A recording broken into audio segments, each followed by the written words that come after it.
Good afternoon. It's just after 1:30. It is April 13th. We're here as the Planning, Housing, and Parks Committee. We have a budget work session, 3 items on the agenda for today. We're going to go through Department of Agriculture, Department of Recreation, and then we have DHCA and the Housing Initiative Fund, the HIF. With that, why don't we start with the Office of Agriculture, and let me, before we turn it over to Mike Scheffel and the Office of Agriculture, let me see if council staff has any comments on this item.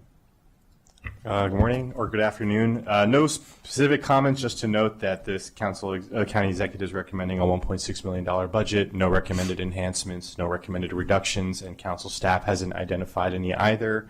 I would just point you to the OBIT analysis on page 2, which notes that Office of Ag is exemplary, and that despite its size and structure of its operating budget, OAG has made significant strides, suggesting that with additional targeted resources, it could expand its efforts and have a greater impact on racial disparities and other inequities that affect land access and farming in the county. All the small changes that are not to be voted on today are summarized in the table on page 3, and that's the packet. Thank you, Mr. Ali. And speaking of exemplary offices, let me turn it over to the office. Director Scheffel. Thank you, Chair Friedson. Thank you again, Council Members Joando and Fanny Gonzalez. It's always nice to be in front of you. We particularly appreciate the full Council's support on our capital budget. We like short, brief, to-the-point conversations. So I want to thank Bilal. I want to thank Seamus here. They do a great job with our budget. So with that, thank you. Great. We'll take yes for an answer.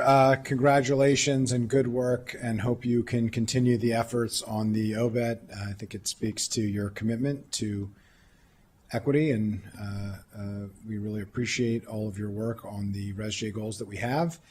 And, you know, in particular, I really appreciate the work that you are doing with emerging farmers. We have 1/3 of the county is foreign born. Most people who are born in other places around the world are born in rural communities. This is the overwhelming land pattern for most people across the globe, particularly those people who move to the U.S. from other places, and providing agricultural opportunities, making sure that we have culturally competent food, making sure that we are addressing those issues is really significant, and ensuring programs that support smaller and emerging farmers help to facilitate that. And we have AfriThrive here recently, and you know, Trifina has spoken quite a bit and has a really good partnership with the office. There are many other examples like her, and so just wanted to express my personal appreciation for your work on that. And it's reflected qualitatively, not just quantitatively, but both are important.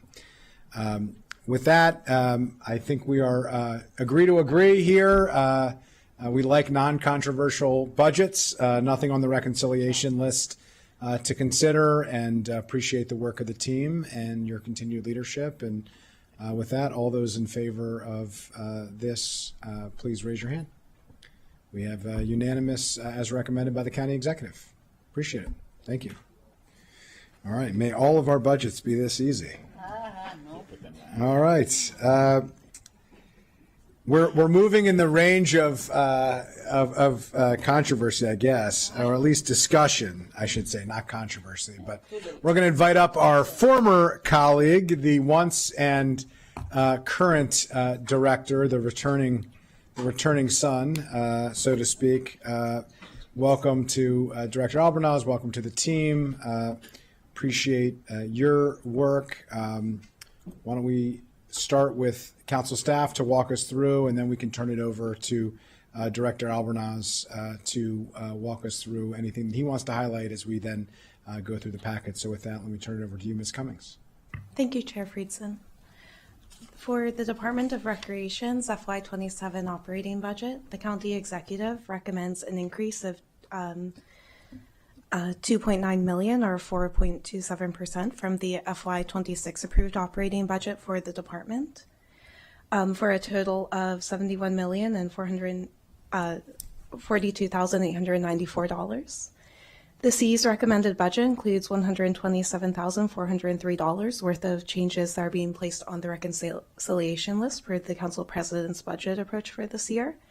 And this is representative of two proposed additions to the FY27 operating budget. $104,098 for a program manager, that's one FTE, and it would be for the administration of recreation contracts, and $23,305 for the addition of the FBI wrap-back system, background and fingerprinting verification. I would also note that on April 9th, Council members Ludicky and Councilmember Evans shared a memorandum requesting the initiation of a new Excel Beyond the Bell elementary program at Studwick Elementary School and the FY27 operating budget. This would be estimated to cost $429,253 for a full year of implementation, or $229,626 for half of a year. Should the committee recommend adding this to the reconciliation list, it could be added into two separate tranches, potentially. Just walking briefly through the packet, there is a summary of the FY27 budget on the top of page 2, and information on the various department programs can be found on pages 2 to 3. The OBET analysis is on page 3 of the staff report, and it was found that the Department of Recreation demonstrates a proactive and strategic commitment to advancing racial equity and social justice with a score of 11. This year, at the request of council staff conducted base budget reviews for some county government budgets. The reviews allow the council and public to see major operating expenses and contracts for the different budgets. And that is attached on circles 29 through 37 of the packet, and there is a summary on pages 3 to 4 if there are any questions on that as well. Getting to the budget for this year, on page 4, starting in section F, table 3, we have a table that summarizes the changes for the budget this year. I did just want to note that this morning the EC committee met and recommended a 7.5% CUF increase, which would decrease the CUF request and recreations budget slightly by about $5,000. We will have that updated information for you as things move along and are finalized, but just kind of wanted to flag that. Just to briefly go through some of the reconciliation list items, the first one being the program manager for the administration of recreation contracts. This request would fund a program manager position for the administration of recreation contracts, and the request was included to support the effective management of recreation contracts to ensure that public resources are utilized effectively. Duties of the role would include monitoring contractor compliance with contract terms, confirming receipt of goods and service, and monitoring contract expirations to avoid service interruptions. These were areas that were identified as areas for growth through a recent contract management audit. And I just want to note also on that item that the calculation for the program administrator, it does assume a 3-month lapse. So the $104,098 is the cost effective on October 1st, 2026. The full annualized cost of the FT would be $138,798. The second item is the FBI wrap-back system background and fingerprint verification for $23,305. This is a one-time funding request, and it's to support moving the department's background clearance process to the FBI wrap-back system. Participating in the system will allow the department to more effectively coordinate fingerprinting and track renewals of clearances more effectively, and will enable them to improve the purging of records and align the system with what MCPS is using. On pages 5 through 7, we have some of the other changes noted, if there are any questions on that. Just under fund balance policies, we highlighted the PLR planned life cycle replacement. Table 5 shows PLR usage in FY26. And in the middle of page 8, the department has shared their plans for PLR fund use in FY27 as well for review. Just also under the fund balance section is Rec Assist. We have some updated information on how the funds were allocated in FY25. The funds were allocated to 2,513 households in FY25. 82.5% of the funds utilized for programs and activities, including summer camp, and 17.5% used for pool passes. It is anticipated a similar level of funding will be utilized in FY26. So the committee decision points for today are listed on page 9 of the staff report. And that includes the program manager for administration of recreation contracts, the FBI wrap-back system background and fingerprinting verification, and of course the EBBE expansion as recommended by colleagues. Thank you. Thank you for a comprehensive report and packet. I really appreciate it. Let's turn it over to Director Albornoz and help us understand and walk through this. Great. Well, good afternoon, good people. It's great to see you all. I'm hoping you get a little bit of rest here and there where you can over the next couple of months. I know things have been extremely challenging and they're not going to get any easier anytime soon. But I do want to acknowledge Ms. Cummings and the packet that she put together, and Mr. Ahmed and his partnership with OMB. I think the headline for the budget we're presenting to you this afternoon is the cost of doing business budget. We are not adding any bells and whistles that are not basically a requirement in order for us to be able to sustain our operations at current levels. As you all have seen, and again, I have seen many of you at our facilities just this weekend, we are at extraordinary highs across the board in terms of participation, which is wonderful news.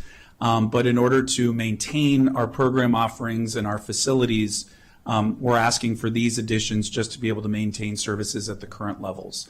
The additional FTE position is one that we would prefer not to have, but as noted, this was a direct recommendation in not one but 2 audits that have recently been done of our department that sort of uncovered some risk. If we do not move forward with this, there are more than 500 contracts that are managed by 2 staff members with support from others, but primarily just 2. And as we heard recently in the ECE committee with regards to the Arts and Humanities Council, it's critical for us to have the infrastructure in place to adequately monitor these contracts so that we monitor them with fidelity.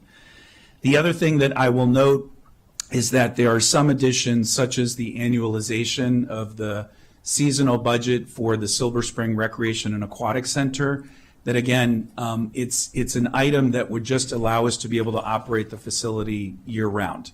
And although technically it's new, it's not really new. It's just the annualization. And then with regards to the FBI wrap-back system, I think that one sort of speaks for itself, but we have to have the appropriate controls in place to ensure the safety and security of our most vulnerable participants, especially our children and youth. And the wrap-back system allows us in real time to identify any potential issues that may emerge. So for example, if we extend an offer to somebody to work for our department, and while they are still on probation, we may uncover that they have committed a crime. And that's something that we need to become aware of in real time and not after the fact, so that we can handle those issues expeditiously. And the last couple of things I'll mention are there have been increases in the cost of supplies and materials that we use. And it sounds nuts, but an example is our pool chemicals. And as a result of tariffs, pool chemicals are now more expensive than they were just 1 year ago. So this is once again a trickle-down effect of the federal policy decisions that are being made and impacting us at the local level. So those are the challenges that we are trying to work through. But we very much appreciate your leadership and your support of all of our programs and services. We are proud to be contributing to the health and wellness of our residents across the board and improving their quality of life. And as once again occurred during the resident survey, Parks and Recreation finished in the top among county services that our residents most appreciate. So I'm happy to answer any questions you all may have, but I know you have a lot to get through today and over the next few weeks. But thank you very much for your leadership. Thank you for that. Really appreciate it. see if there's any comments initially from colleagues. If not, we can jump into the decision points. Let me turn it over to Councilmember Joanda. Well, this may do both. They're kind of, one of the decision points is a question on the contracts manager. Just talk about what that would do. I agree with the problem. We've seen it in a number of, not only risk, but also just implementation of programming, being able to get people the money and the responses that they need in real time to do the things that are helping the community. So could you just talk about what this person would do and how that would lighten the load and what it would look like? Sure. So our contracts range from pool chemicals and managing those types of contracts to ensure that they're being carried out in the manner in which they're supposed to, all the way to the Arts and Humanities Council, which is a very involved contract that involves a lot of heavy lifting and reviewing to make sure that all of the invoices being sent and submitted line up with what's in the contract. We also are required to review their grant-making process to ensure that that meets all of its requirements. And that takes literally dozens of hours of staff time in order for us to be able to manage that. Right now, I, as director, am helping to facilitate some of that as we get through this process. And whenever there's an issue, it potentially raises the possibility that a ball may be dropped. And so this will be more than just another set of capable hands that allows us to be able to look at more contracts.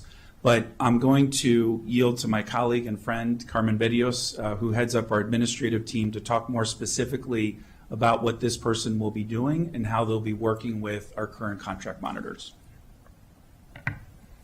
Good afternoon, Carmen Berrios, Department of Recreation. Yes, so as Gabe mentioned, this program manager would allow us to bring the monitoring of some of our major contracts, especially the 2 NDAs that we manage, as well as our non-competitive grants, back into the hands of experts. So right now, a lot of those contracts are being monitored by people such as Gabe and myself. And while we love spending time with Arts and Humanities and some of these other groups, we are not experts in contracts. And so having an additional person in the department to help us monitor the contracts would help alleviate some of the concerns in the audit, where we just weren't focused in contract requirements and reporting requirements, because frankly, there just wasn't the time to do it.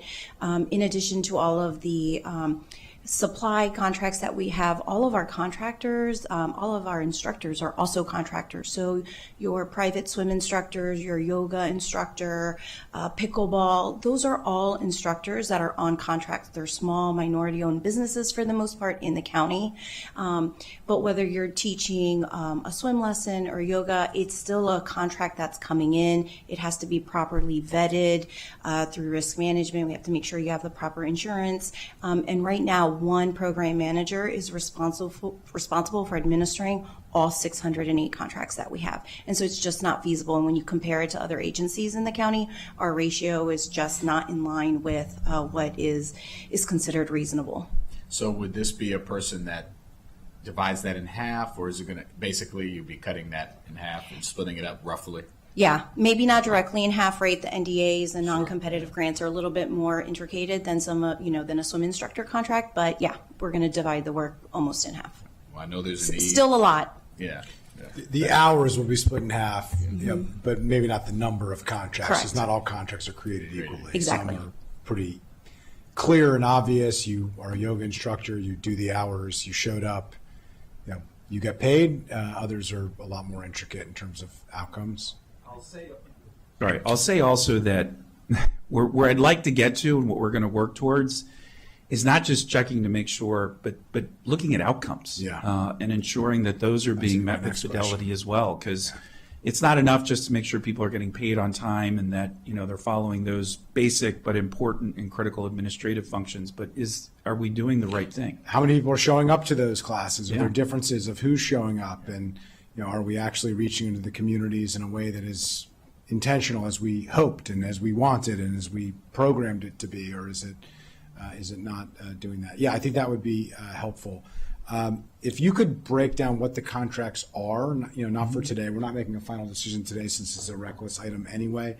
But I do think it would be helpful and illustrative for the full council at the full council discussion. They're not going to be making a final decision, and we as part of them at that point either. It will be as, part of the final budget deliberation. But if you can, by the time we take this up, for the reconciliation list, as part of the committee recommendation at full council, if not certainly, over the next few weeks before, we make a final decision on this, I just think it would be helpful for us to, eyes wide open, understand, what contracts we're talking about and how you might intend splitting it up. Madam President. Thank you. I'm going to be straightforward. I understand the need 100%. It makes sense. And it's going to go to rec list. Just don't celebrate. Oh, we know. Because Yeah. I just don't see many of these items surviving just because of the deep hole we are in. So yes, it makes sense to have it in many ways. Do we have the money? We don't. So that's all I'm going to say. But yeah, sure, we're going to put it on the rec list. All right. Well, I think that is an important context to provide just for the rest of the conversation today. Putting this on the rec list reflects the fact that I think all of us see the need and would like to do it. I think there's a secondary question of whether or not we have the resources at the end of the day to make it happen. That's a second part of the conversation, but it can't be in the mix unless we put it in the mix and have it be part of the conversation. So it will keep it to be in the conversation. So without objection, we'll add to the rec list. We'll ask that you provide some additional information for us for full council as well. Let's just keep this going then, if it works for colleagues, unless anybody else has any other broader conversations. FBI wrap back, I think this is pretty self-explanatory.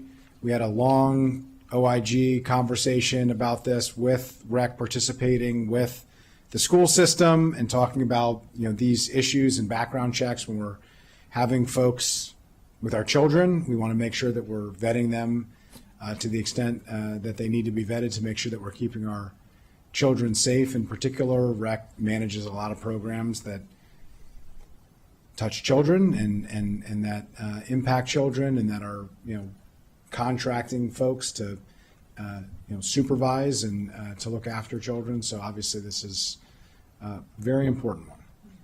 So Councilmember Jordan. Yeah, and in previous years we had, as you'll remember, Director Albanaz, a way to say like this should be a part of the base budget. We're not really operating in that guidance this year, but I feel this would be one of those items. Just want to say that, and I know everything's going on the rec list, but I think we have to, given the amount and the importance of what it's for, I think we have to do it. And so, I'm just saying that out loud. So I'm certainly going to try to push this through. I think the previous item is not in that category. It's in a category of we would like to do it, and there are efficiencies to be had from doing it. There are really strong reasons to do it, and we should do it. But if it doesn't happen this year, the risks, while there, are different from these risks. So I just want to say that, and if there's a way to represent that as we go forward. I'll say it again when we get to full council, but I just wanted to mention that. Yeah, one's an operational need, the other is a legal requirement, and I do think there's a big difference of those two things. The legal requirement in this case happens to also be about the safety of kids, which makes it even more impactful and emotional, I think, for all of us and personal for all of us. Whether you have kids or not, the fundamental responsibility of government is to keep people in general and specifically vulnerable people and children safe, and this speaks to that. So I agree. I want to be respectful of the council president's process. I do think there are opportunities, and I'll just say this out loud, and I'll say this again, down the road, where sometimes before decisions are made on the rec list, these things are delineated, and perhaps we can flag this for council staff if and when the council president decides on her process as we take it up. If this could be noted as a legal requirement, which is different from an operational enhancement. The other one, there's clearly a need, but it's not a legal requirement. This one is, so maybe we could just at least denote that, Madam President? Agreed. Okay, great. So rec list asterisk. But we want to be respectful and mindful of the process and make sure that we're being consistent. So without objection, thank you for noting that, and thank you for bringing this forward. Let's continue on to the other county executive recommended budget changes. Ms. Cummings?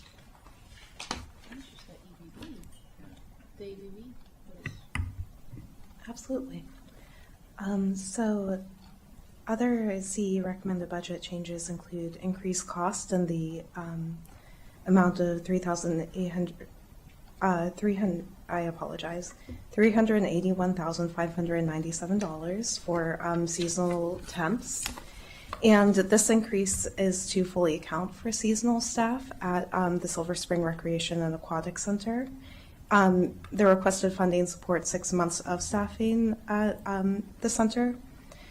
And this is on the budget because the opening of the Silver Spring Recreation and Aquatic Center coincided with construction work being done at KSAC. Yeah. Annualization of the full year cost. So, yep, I think without objection, no suggestion that this go on the rec list. This is an annualization of a prior decision.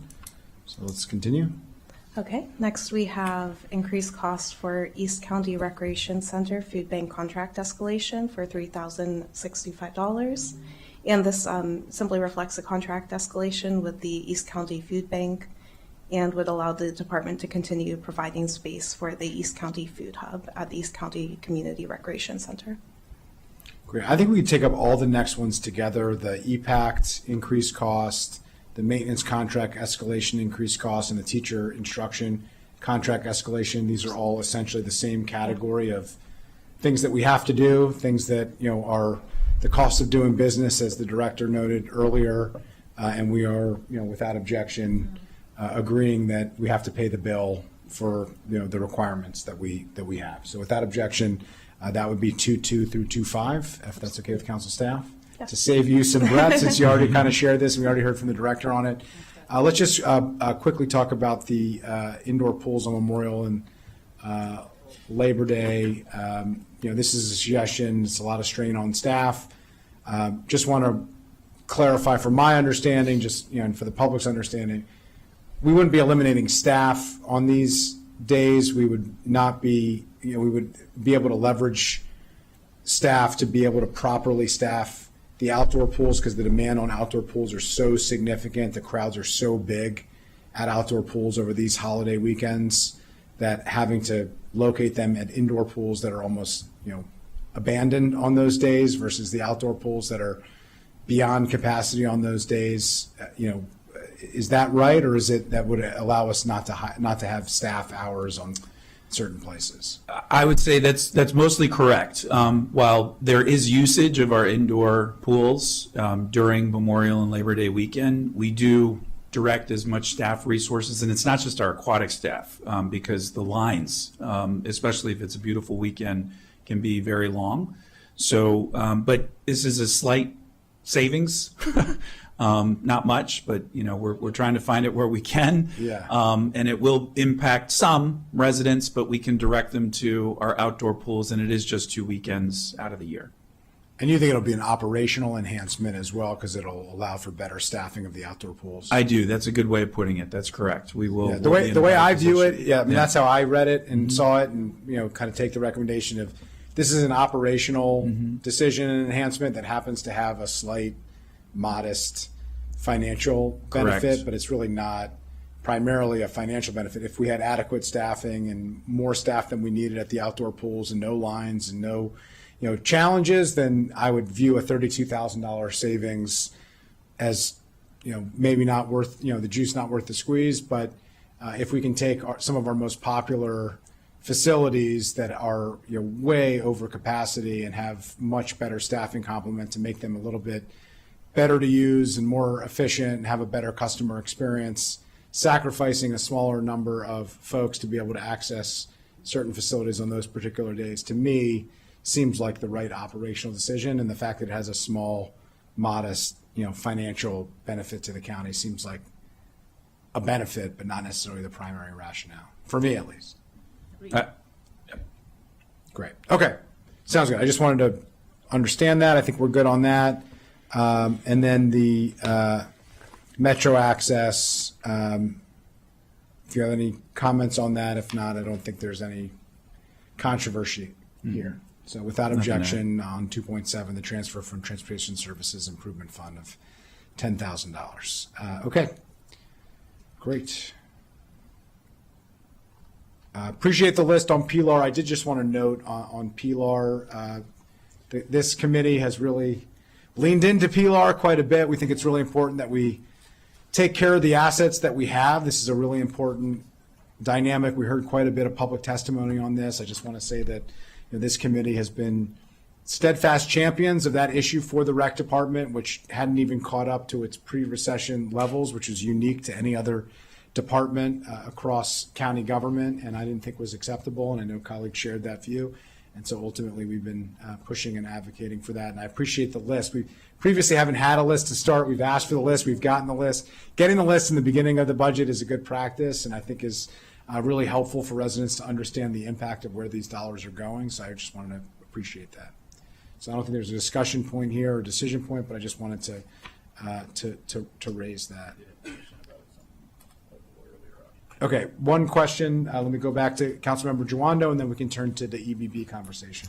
I meant to bring this up a little earlier, but I think now's fine. So on the base budget expenditures, so back on page 3 of the packet, one of the things I wanted to ask about was travel expenditures. So it was $297,000 last year, and almost a 50% increase proposed for this year. What is that for? What's that? Is that going to conferences, learning about innovative things? What is that travel being used for? And in a tight budget year, it stuck out to me as something that might be a potential base budget reduction. We'll have to get back to you on the specifics. I know that some of this is our aquatics programs have the opportunity to travel. Yeah. And so that is back since COVID. And so I'll more specifically respond to that question. Council. I'm not going to suggest anything now, but it's just something that I wanted to flag. And if you could break down what changed specifically from this year to last year to, obviously I know gas costs more, but what are we traveling to? And if you could identify any potential savings there, but would want to understand what the impacts would be of that. You got it. All right. Thank you. Thank you, Mr. Chair. Great. Okay, thanks. Excel beyond the bell.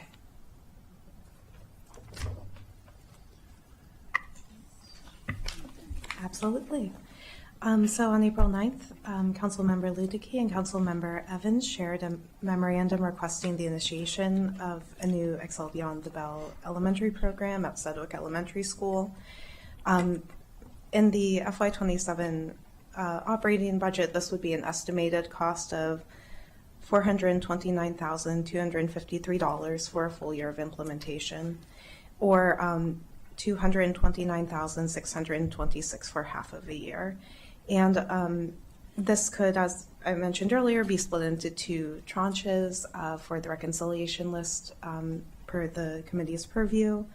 Right now, there are 18 Excel Beyond the Bell elementary locations. Approximately 1.8% of the Department of Recreation's operating budget goes towards supporting EBBE programs. And just to note, last year in FY26, $688,246 was added to the budget to expand this program to Waters Landing and East Silver Spring elementary schools, as well as an FTE was added, a program manager for $98,398.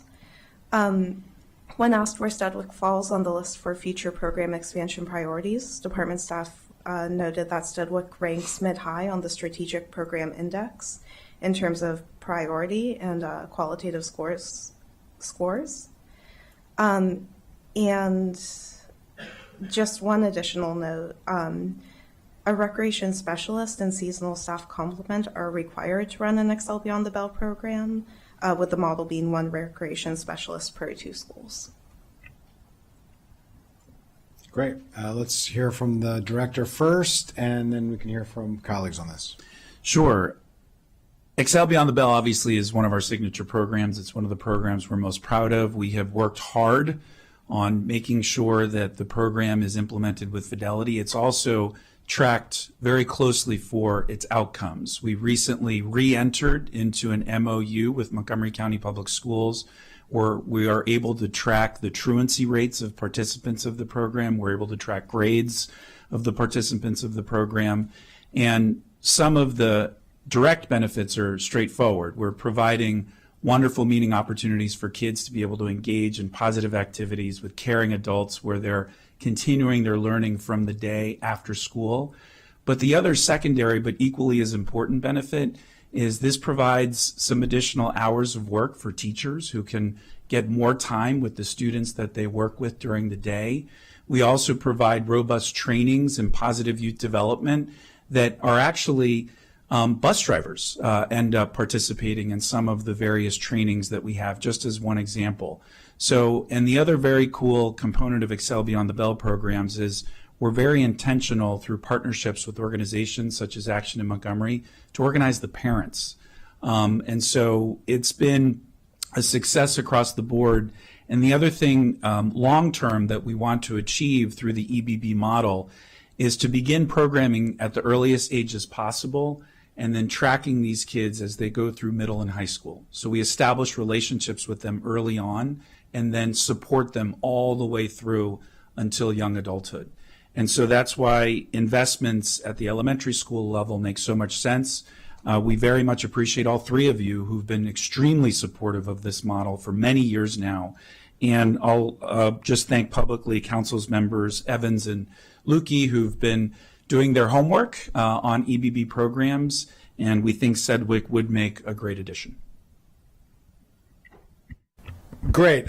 Well, first of all, let me just thank you. My role on the Collaboration Council for Children, Youth, and Families, which we served on together, we were back-to-back chairs of that organization. I joined that board specifically because of a connection through EBB, which was the birth child, really, of the Collaboration Council, arguably the most signature program between Department of Recreation and the Collaboration Council for Children, Youth, and Families is this signature program, and the outcomes-based focus is really the model from which the entire out-of-school time infrastructure exists. Like this is the entire program that we're looking to implement everywhere that we possibly can.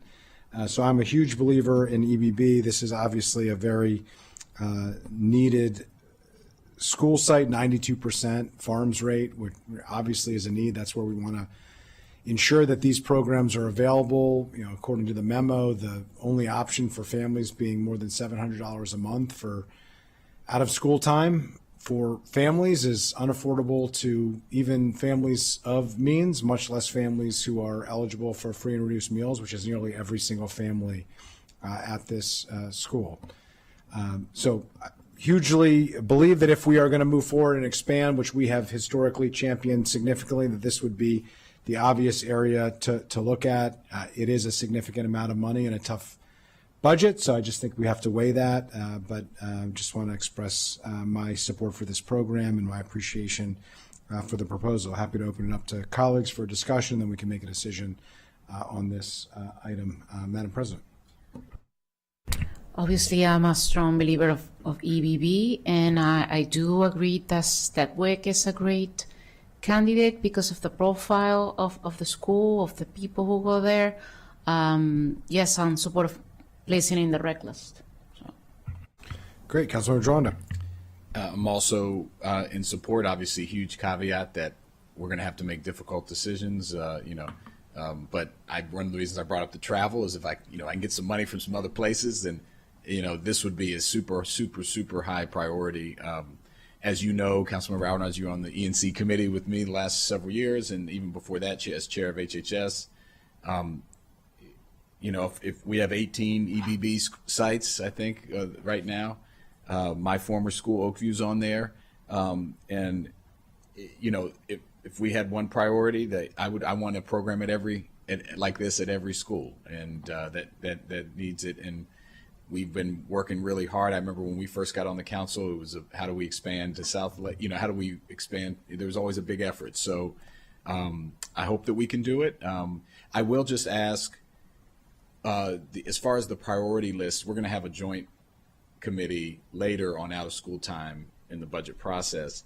But and I'll bring this up again then, but I just want to preview just how we're looking at expansion over time, and obviously we've had meetings about this with the Collaboration Council and others about what we're, because it's not EBB at every place. That's a model that it's kind of like full scale. It's like the platinum edition, but there's other things that we can do to make sure there's access at every other school. And we still are not quite there at that comprehensive look at it. So if you have any, high level comments to share now, but that's just something I know I care about, I know you care about, and that we need to get to.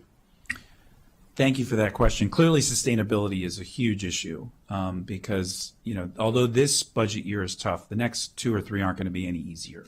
And when I first started as the director of the Recreation Department in 2007, we had a middle school after school program in every single middle school in the county. But due to reductions, we had to reduce down to 1/3. And that was when EBB was born, because we thought, well, if we can't serve everybody as we would like, let's at least concentrate our efforts in doing it as best we can. And let's then scale it as things improve. So we're working on scaling it. But even under those circumstances, we wouldn't be able to achieve that with fidelity. So I think there's 2 key partners here. One is MCPS itself, and empowering them, supporting them to provide more support in the out-of-school time. And second, I will say, is our philanthropic community, who I think has been interested in investing more in this space. And if we can create more public-private partnerships, I think we can better leverage our resources and get to more kids.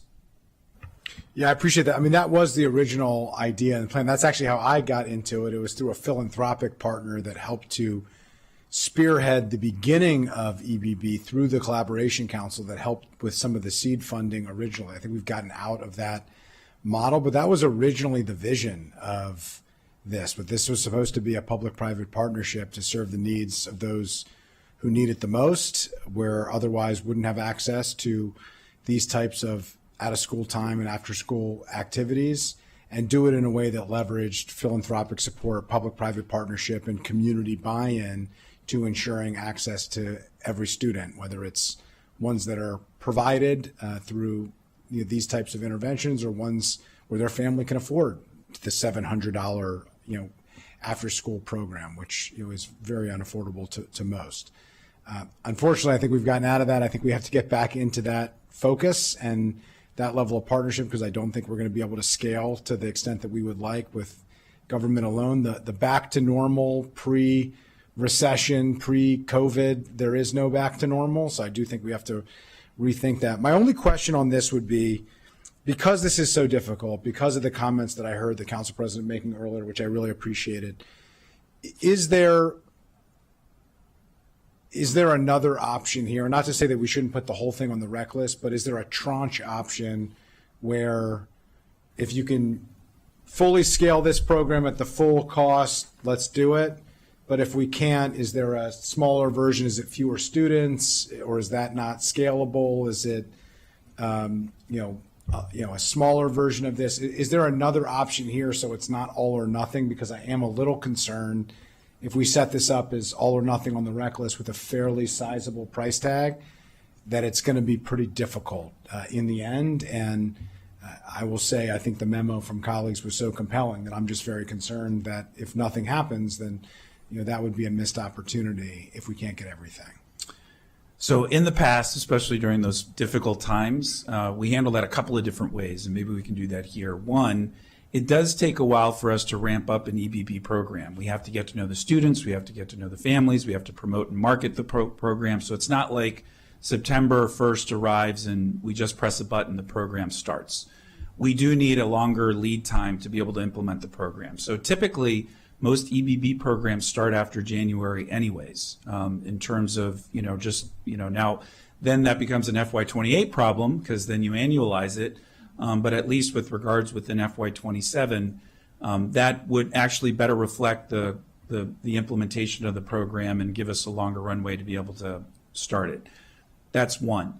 A second is we've started even later, and where we've had models where we've done some workshops or done some weekend programming, where we brought kids in more of a one-day kind of a model, to be able to carry out some programs and services and get them to know us and we get to know them, and then with a plan later on to implement the program fully. So we do have lesser versions of some of the out-of-school time programs where we're not having as many program offerings, and we can get back to you with more specifics on that. But I think given the needs at Sedgwick, I think we'd want to implement a program with Fidelity, but maybe phase it in. I think that would feel a little bit better. But once, if we're going to talk about implementation, but those are a couple of different ways we can reduce the amount, but still head in the direction of establishing a program there. Great. My suggestion, if it's okay with colleagues, would be for us to agree to put this on the rec list, but ask that you provide options which could potentially involve tranching when the full council takes up the committee recommendation. And, hopefully, even the colleagues, we can, come up with something that we think makes sense and maybe even suggest it to colleagues based on your recommendation, but just frankly, to give a better chance for something to actually get through in the end, given the need and given the challenges that we face. I just think it would be helpful for us to put ourselves in the best position possible. If we can get it all, great, but if we can't, have another option there as well. Does that work for colleagues? Great. Okay. All right. Without objection, we'll add to the rec list. Rec will come back to us, to full council, with some different phasing and tranching opportunities. We'll work with Ms. Cummings to present that ideally in the packet beforehand, or at least in a memo or something to colleagues beforehand, so they have something in writing to look at. And I think that's great. All right. Anything else for us to cover here? I think we're all set. Thank you to the department for your work. Thank you to colleagues. Without objection, we accept the rest of the county executive's recommendations. Thank you. All right. Great. All right, we're going to move on to our next item, which is Department of Housing and Community Affairs and the Housing Initiative Fund.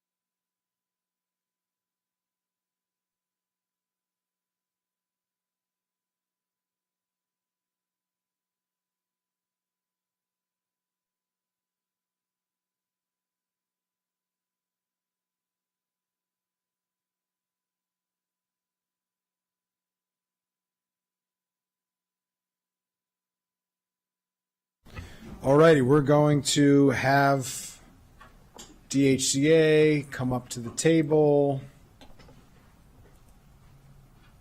And we have council staff who's on the other side. I'm adjusting. No, it's fine, Mr. Mia. I'm just trying to, adjust to my new bearings. Normally you're by the computer so that you can work the slide deck, but we don't have a slide deck that we're going through. We just have one that was presented for the record, which we appreciate. Colleagues were briefed previously, and so have gone through that, and the public now has it. It's a comprehensive presentation, which we appreciate. Reflects a lot of work, a lot of hard efforts that are being undertaken by the team on a wide breadth of issues that you oversee. With that, why don't we just navigate our way through the packet, if that works for you, unless there's any initial comments from Director Rudin. Let's dig in, because we got quite a bit to get through on these items. So I'll just do a little high-level overview of each of the operating budget components as well as the CIP. So today we have the FY27 recommended operating budget for DHCA. This includes their general fund, their grant fund, and their housing initiative fund.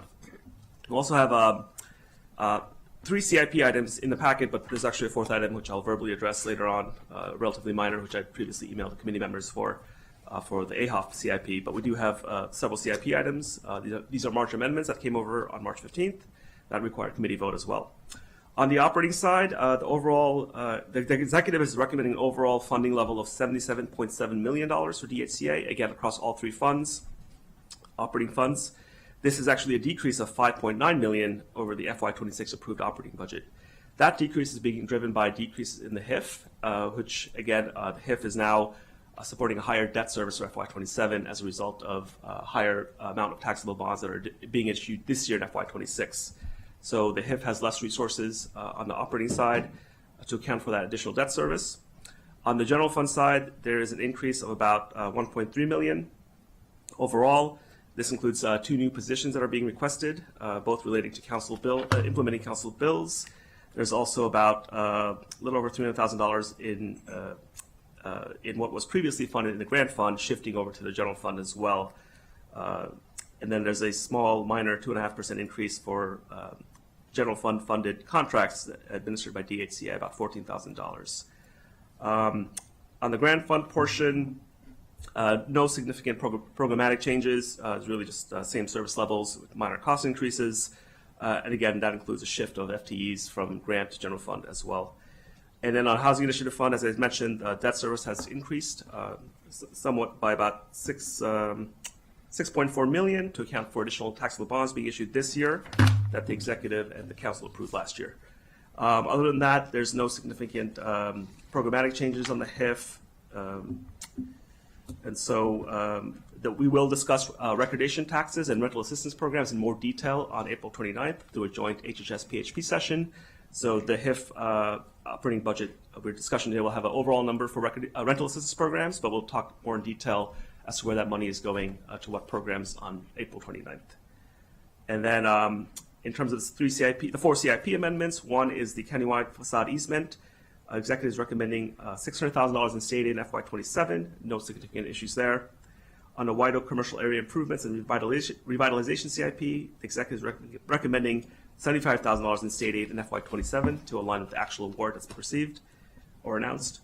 And then on the Affordable Housing Acquisition Preservation Program CIP, the executive is recommending about $78 million in FY27-30 period and $162 million overall compared to the previously approved CIP. And again, he's recommending some additional almost $64 million in taxable bonds in FY27, as well as additional current revenue and recognition taxes in the out years of that 6-year CIP program. Finally, the AHOF CIP, which I did not mention in the packet, has a minor funding shift of $5 million from FY28 to FY29. Again, no issues, just realigning the repayment schedule. And then the Troubled and Distressed Common Ownership Community CIP was reviewed last month at PHP Committee. The vote was deferred because it's current revenue funded, so we decided to bring it back after the operating budget is released, so we have a full picture on current revenue. No changes from that previous review, and it is, of course, current revenue funded, and again, no issues on that one. It is no change from last time. But of course, all these CIP projects, especially those GO bond funded or current revenue funded, are subject to CIP reconciliation as we get toward final budget approval in May. So I'll stop there and dive down in details. Great. All right, let's dig in item by item. So why don't we raise the issues and have the director speak to them? Okay. Fine. First, we'll discuss the general fund. As I mentioned, there's two new positions. One is a request for 1 FTE and $125,180 for a position to implement eviction notification bill 31-25. This position is, I believe, planned to be covered by a contractor in the interim unless this position is approved in next year's budget. So there's some movement on implementing the requirements in this bill through a contractor resource. But the department is requesting a new position, a full-time position, next year's budget. Great. Any comments on it? As outlined in the PowerPoint presentation which we gave you all for reference, this position is a result of a fiscal impact statement for this emergency bill, which deals with eviction notification and coordination between DHCA, the Services to End and Prevent Homelessness, and the Sheriff's Office to try to as best as possible, reduce evictions as much as possible. A little known statistic is that Montgomery County is respected across Maryland for having the lowest eviction rate of any county across Maryland. And part of it has to do with the many different eviction mitigation programs, as well as the emergency rental assistance programs that the county executive's office over multiple office holders, as well as the council, have collaborated on. And this is just another part of that puzzle in trying to make sure that we help mitigate evictions as much as possible. We have statistics in there about how much work this will involve. There are over 4,600 eviction notices per year. That's about 380 some per month that have to be received, verified, checked for accuracy, and then the information needs to be entered into a database that needs to be shared with Services to End and Prevent Homelessness and the Sheriff's Office. This is nothing to sneeze about. And so it's a significantly new work for the department that hasn't been engaged in before. And so hence the need for a new staff member. Great. Okay, that one and then the additional one, I think we just take these up together unless there are specific questions on them. We're adding them to reconciliation lists. They're kind of similar in nature in the sense that they are bill related. The 121,320 for the position for the implementation of Bill 225. The pilot amendments. Oh, yes, and Ms. Salem was just reminding me that I should highlight that this position is projected to effectively pay for itself with citations for noncompliance with providing that the required information to DHCA. Granted, those are just projections, but it will, if not wholly pay for itself, at least significantly pay for itself. So not as big a hit to the operating budget. Sounds good. Yeah, no, I know. Okay. Any questions, comments on these? Without objection, I think we'll add these two to the reconciliation list as per the council president's process. Let's continue on the compensation adjustments. Pretty self-explanatory there. I'm not sure we need to go into much discussion about that. Why don't we continue on then? Yep. We do have the two grant-funded positions that are moving from grant to general fund. It's about 1.7 FTEs, totaling 277,497. In years past, this has been a recurring issue, not just in DHCA, but also other departments. As our compensation increases for our positions, they run into a cap on how much could be, how much a federal grant could cover for compensation or personnel costs. So when we exceed that cap, those positions, those additional costs must be borne by the general fund. And so again, this year we have about 277,000 and 1.7 FTEs that are being impacted and proposed for shift to the general fund. We also have about $25,000 that was for an ongoing service for fair housing testing to essentially ensure landlords, property managers are in compliance with federal fair housing laws. That service, the cost of that service is also being proposed for shift from grant fund to general fund in FY27. So those two items, staff would recommend be placed on the rec list, even though they are, in some cases, must-haves, as these are not new services, but just cost shifts of existing services. Can we just speak to that quickly so I make sure that we all understand this? So essentially, we have federally funded, grant-funded positions. We have county employees who are, paid in the same rate as part of the same collectively bargained agreements. It's an accounting question of where the funding is said to come from. So they get a raise. That raise is the same as everybody else. The federal grant doesn't provide the same level of raise, so there's a gap. The general fund has to eat the cost of that gap. Is that essentially right? Correct, and part of it has to do with the federal government doing continuing resolutions over and over again and not funding increases to deal with the increases in providing the services that these federal. So they're grants level run. funding these grants, and we're not level funding our personnel. Our costs aren't level costs, and so therefore there's a gap. Are these, I just want to understand, is this going to be a continued problem. Obviously, we don't know if there's going to be continuing resolutions as the standard practice of the federal government, and a challenge of relying too much on a federal government that is unreliable as the most charitable way to describe. Are these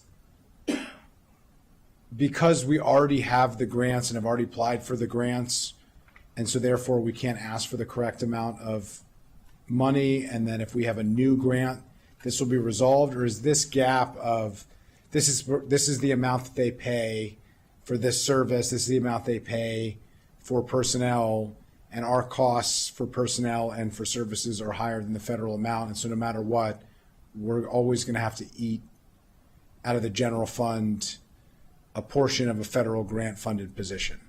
Because I just think that's an important distinction. If this is a temporary situation that is going to right-size itself eventually, and we have to eat money out of the general fund in order to make it happen, or if this is an ongoing problem that grant-funded positions across county government are not funded fully, and therefore we lose money on every grant-funded position and will in perpetuity. I think we have to have a strategy on that where we have something budgeted in the county budget, not just for DHCA, but for all grant-funded positions, that we understand, here's where that 30% is coming from, and we budget for it every year, or else we're going to have an exploding problem here that's not sustainable. Hi, this is Paul from Salem, DSCA Finance Division Chief. And so this is basically reflected on the federal grant, CDBG, and the home grant, because DHCA is the recipient of the federal grant. And since it's a formula-driven federal grant when it comes to us, over the past many years have been remain constant, no increase. However, the cap at 20% funded the CDBG can only be charged to personnel costs. And for home, only 10%, that whatever the grant amount that we receive can only be used for personnel cost payment. So when county increased the wage adjustment, however, the federal funding remained constant. So from that perspective, we kind of entitled that we need to make sure that county resources, it kind of backfill whatever the formula-driven grant, unless we receive all the local jurisdiction receive additional. But this is a formula-driven, so likely it's calculated based on the population. So we don't anticipate any significant increase. So it's going to be an ongoing issue for us to deal with. Have we looked at the total cost of this across all of county government? That's more of an OMB question. This seems like a big problem to me. We have a lot of grant-funded positions across county government. It's not a DHCA issue. It seems like we should have a strategy here. I understand that finance and the county executive's office and also OMB has looked broadly at this question, but I'm not in the position to tell you what the final decision or recommendation is at this time. I can look into it and come back with an answer for you.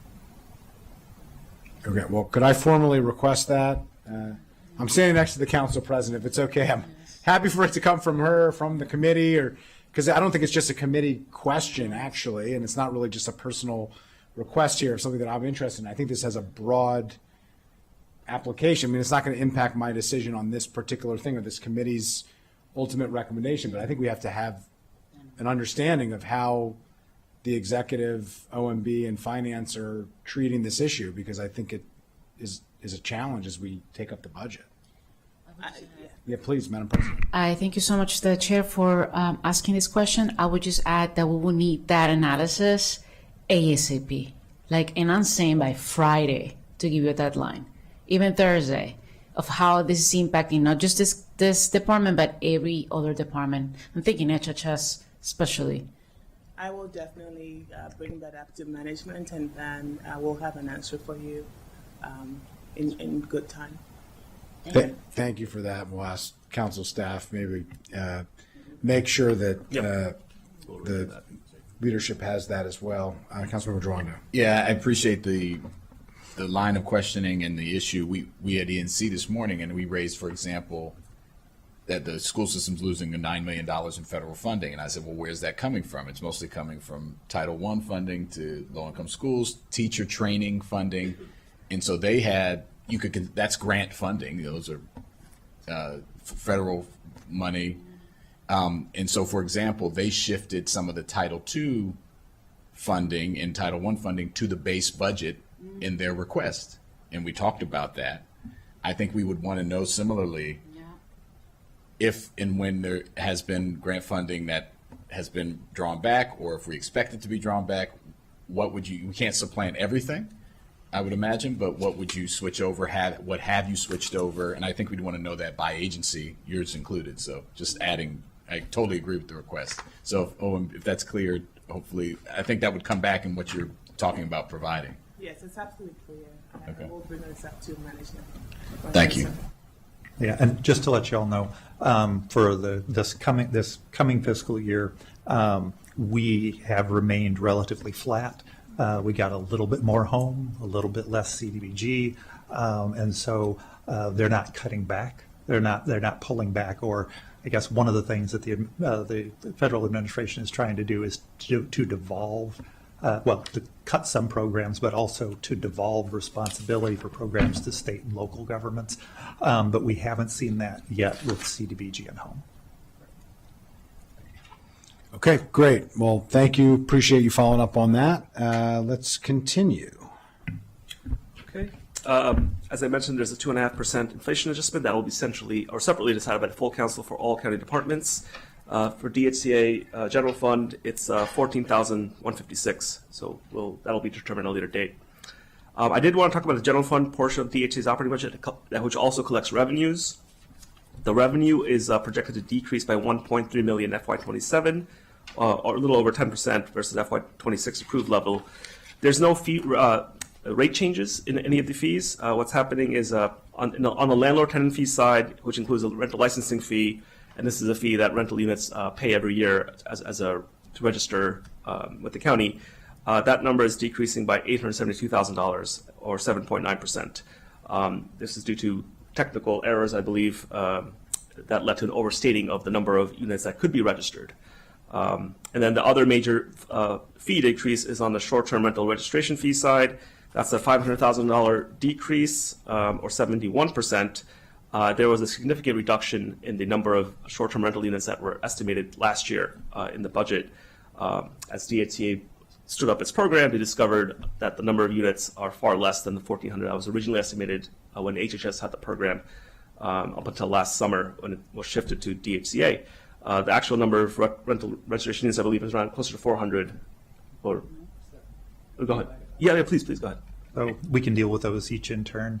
When the County Executive and the Council decided to switch responsibility for short-term rentals from Health and Human Services over to DHCA, Health and Human Services and their contractor, Granicus, which runs a service that effectively scrapes the internet for data on which short-term rentals are being listed, because there is an existing old long-term agreement between the county and the short-term rental major providers, think Verbo, Airbnb, that allows them not to share specific data. And so this contractor was hired by HHS to try to get at the actual numbers in individual short-term rentals that were being put up in the marketplace. Also, the Office of the Inspector General, as you all know, did a report on how short-term rental enforcement was being run, and had several criticisms prior to the switch. HHS, through their contractor Granicus, as well as the Office of the Inspector General, with separately gathered data, all said that the total universe of short-term rentals per year was over 1,400. When we took over, we started working much more directly with Granicus, getting them to revise their systems. And what we found out was that they were not cleaning their data. And so they had basically double the number because they hadn't cleaned their data. And so thankfully, some of the staff that you all provided us as part of the fiscal impact for taking over, we were able to clean the data and determine that the actual universe is about 700 per year. It's extremely complicated to enforce the law because units go on, units go off. There are many owners who, license responsibly. There are also other owners of these short-term rentals who wish to avoid licensing, and because it's sort of on or and then off of these platforms, it's a little, like, whack-a-mole trying to, find them all.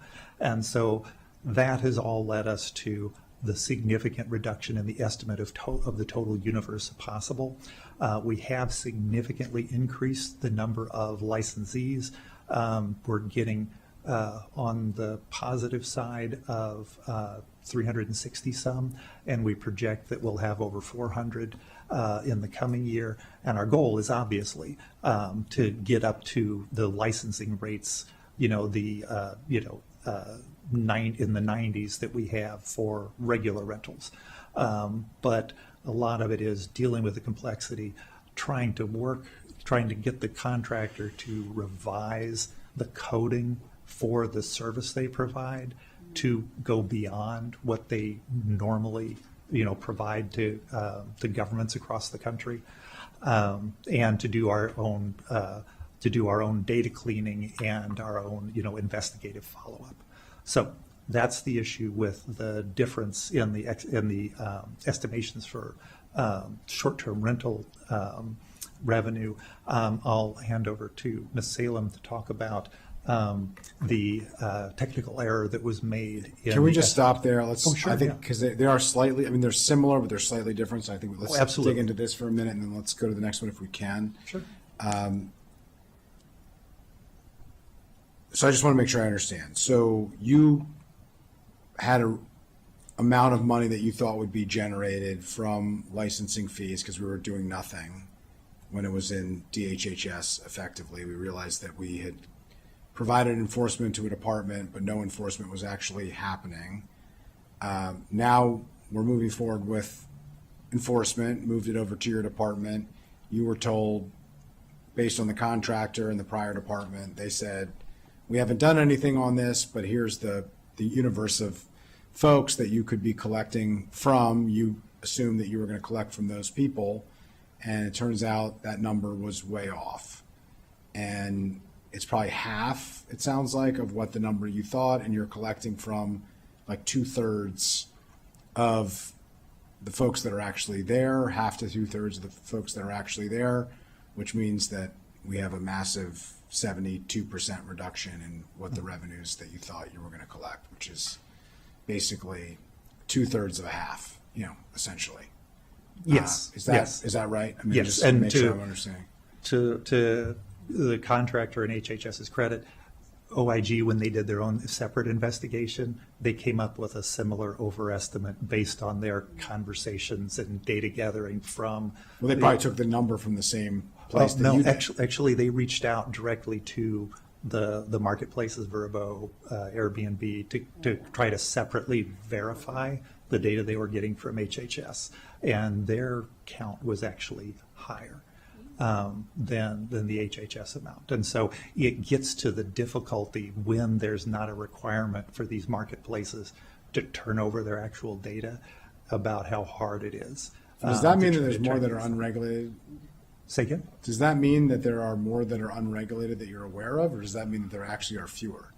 We think there are actually fewer. Okay. Now, that is just the folks who go through the major marketplaces. There are folks who could be You doing. do short-term rentals, but that's Yeah, that's exactly. pretty high fruit. I mean, I Yeah. will say, like, the goal here was to get the low-hanging fruit of the people Yes. who are on the, in order to sell their properties, they have to advertise them pretty openly to the public. And if they can advertise to a customer, they're basically advertising to you, the regulator, saying, here we are, we are providing housing on a short-term basis, functioning like a hotel, essentially. And so, I do think at the very least, our argument from the beginning has been, at least we should be able to get those folks in compliance with what we think is reasonable life and safety standards. Okay, so a couple things. One, you based the amount of personnel on the number you thought. The number is a lot less than that. So the first question is, whether or not you still think the number is appropriate for that, number one. And number two, I'll just speak to very personal, close to me, Jillian and Lindsay, who are two young women who are residents of Montgomery County, who are vacationing with their family, their brother and their parents in New York. Unfortunately, safety standards were not followed. Things that clearly could have been done to prevent a tragedy didn't happen, and there was a fire that took the lives of two vibrant, young, beautiful souls that will never be returned and can never be undone. And that is the life and death situation that we talk about when we talk about life and safety. Here, their mother, who is an extraordinary person I happen to know very well, she has been on a pursuit to ensure that her family's tragedy is not experienced by other families, and that she does everything that she can to ensure that the fate of her daughters is not the fate of other people's daughters. And at the state level, we passed the first in the nation law to regulate with fire safety standards these short-term rentals at a state level that Delegate Foley and Senator Feldman have been champions on, that I had worked with them a little bit on. And so that would be the second part of this, of what aspect of that legislation will be handled at the state level, what aspect of it will be required as a regulatory requirement on the county level, and whether or not the assumptions that you made in terms of the addressable regulated market, so to speak, what level of staffing complement would be needed from your perspective on this? Sure. So in hindsight, based on what we've learned, we underestimated the number of licensing and regulation staff because the amount of work that is required to clean the data on a weekly basis that comes from the Granicus contractor to track folks down. A lot of it is explanations of things. So we actually advise folks that there are ways that if they rent their unit a bit longer, they don't have to license if they're willing to do that. It's, like kind of this weird gray area between short-term rentals and, like your normal annual, annual lease. And so we try to provide them technical assistance to either lease if they're, fit within the short-term rental definition, or if they don't want to do that and are amenable to leasing their units a little bit longer, they don't necessarily need. So there's a lot of technical assistance that goes on with all of this. On the code side, because when it was transferred to us, it was made explicitly clear to us that we weren't supposed to proactively go out and inspect every unit as part of the licensing process, just do it on a complaint-based system. And so based on the complaints that have come in, we overestimated. There were 2 code enforcement staff. We overestimated. But as, thank you, Councilmember Friedson, mentioning this, first in the nation law for the protection, especially for fire safety of short-term rentals, that will be the responsibility of the county to conduct those inspections. And so thankfully, we have the staff already. We have 2 folks already on staff who can handle going out to the 700-ish short-term rentals over the course of each year. And actually, those inspections will help us with the licensing to convince those folks who haven't licensed yet to go. So it'll actually help with enforcement. And so I think all that to say, I think we will end up needing the code inspectors we have based on the new state law, and that I think we are, given us a tough budget year and everything, we didn't ask for anybody additional for licensing because we are improving how we do this, but it's still weekly data cleaning and follow up, because people, go on and go off of these lists. They may be on for a month or 2 each year. And so it makes it harder to kind of catch folks and get them licensed, get them licensed up, or, send them a citation if they refuse. Okay. Any other questions on this. I appreciate that. I think we should come back to this issue because I do think it's an evolving situation. Obviously, you've realized the numbers were way, way off, that you now have additional responsibilities that you didn't realize. So I do think, perhaps coming back in the fall would be appropriate. It'll give you a chance to catch your breath and understand the full magnitude of the state policy changes and how to implement that. I'd also be interested to understand between DHCA and, since it's fire safety related measures, if this is really within the core competency or if this is a fire marshal, Department of Permitting Services function, or how that will work, and make sure we have the right people in the right positions to do the right things, and that we don't run into another situation where we're, there's a little bit of a disconnect here between what we are expecting and what we're asking. So I think coming back on that and, thinking through what that looks like, and if, Mr. Mia, you can work with Director Bruton and the team just to figure out, what that looks like, and come back to me beforehand so we can plan that out, just to make sure that it's a constructive and productive conversation, that we are really understanding not just the cost, but the real implementation of how this is working, what we're getting out of it, not just on the revenue side, but on the safety side, because I'm particularly interested in that. And I do appreciate you and your department has had conversations with the family, the Wieners, and just want to thank you for that, and others that have advocated for this. Talk about what we do in Montgomery County, which is more than others are doing at this point, but not as much as we were doing now that the state has stepped in to provide some additional support here, which I think is important and helpful, and I believe will save lives. So appreciate that. Let's move on to the other item, the landlord-tenant fees. Ms. Salem can explain the technical error that led to the overestimation of the multifamily fees. It was just when we last year discussed the different scenario to increase the multifamily units price, and then we worked together. We did not catch the error. It was the amount of the short-term rental was double counted in the overall revenue projection. And so that final number was placed on the rec list with additional revenue.